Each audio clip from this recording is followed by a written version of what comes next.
2 दिन में 4 बड़े नेताओं का इस्तीफा।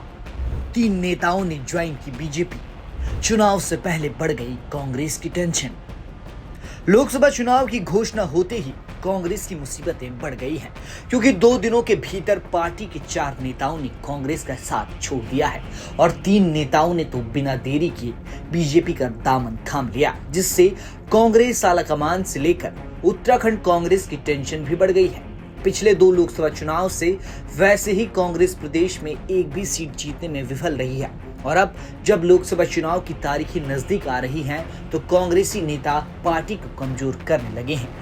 कुछ दिनों पहले ही पिछले लोकसभा चुनाव में गढ़वाल सीट से कांग्रेस के प्रत्याशी रहे मनीष खंडूड़ी ने पार्टी की प्राथमिक सदस्यता से त्याग पत्र देते हुए बीजेपी का दामन थाम लिया और उसके बाद से ही पार्टी में इस्तीफों का दौर शुरू हो गया। शनिवार को कांग्रेस के दिग्गज नेता हरक सिंह रावत की बहू अनुकृति गुसाई ने कांग्रेस की सदस्यता से इस्तीफा दे दिया। अनुकृति गुसाई ने 2022 विधानसभा चुनाव में कांग्रेस के टिकट पर लैंसडाउन सीट से चुनाव लड़ा था।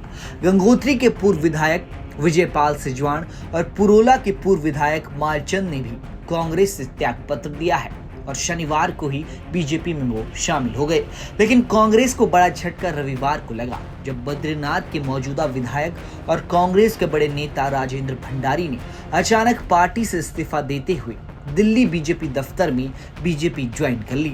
ऐसे में 2 दिन में 4 कांग्रेसी नेताओं का पार्टी छोड़कर जाने से कांग्रेस को तगड़ा झटका लगा है, क्योंकि चुनाव के लिए महज 1 महीने का वक्त बाकी है और ऐसे में पार्टी के वो नेता जो विधायक पद पर रह चुके हैं वो कांग्रेस का साथ छोड़ने लगे हैं, यानी कांग्रेस की टेंशन बढ़ने लगी है। और अगर लोकसभा चुनाव तक ये सिलसिला यूं ही जारी रहा तो इस बार भी प्रदेश में कांग्रेस को लोकसभा चुनाव में मुंह की खानी पड़ सकती है।